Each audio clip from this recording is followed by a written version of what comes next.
To London now, where nothing says congratulations like a 41-gun salute. It was 60 years ago today that the Queen ascended the throne, and it marks the beginning of Jubilee celebrations throughout the Commonwealth. But for the Queen herself, it's a day tinged with sadness. Susan Ormiston is in London with the details. Susan. Peter, Queen Elizabeth was not here at Buckingham Palace today. As is customary, she was at Sandringham in Norfolk, where her father died 60 years ago. But London marked the day. She loves horses.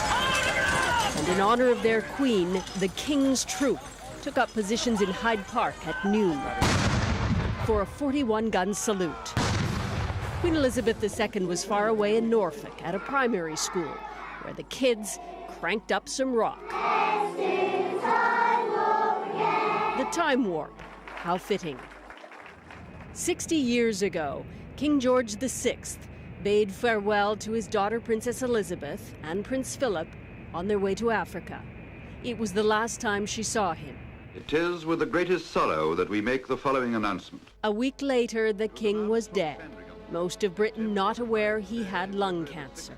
That the king passed peacefully away in his sleep earlier this morning. Still in Kenya, the 25-year-old Elizabeth was suddenly queen. The moment that she had got over the initial shock of the king's death, by the time her private secretary came to see her at Sagana Lodge, she was already composed and looking towards the Accession Council, sending telegrams to cancel the trip, and the executive business of being a monarch. Prime Minister Winston Churchill greeted the new queen as she stepped out and into her future. With a country in mourning, she stoically accepted her new role, true to character, says Hugo Vickers.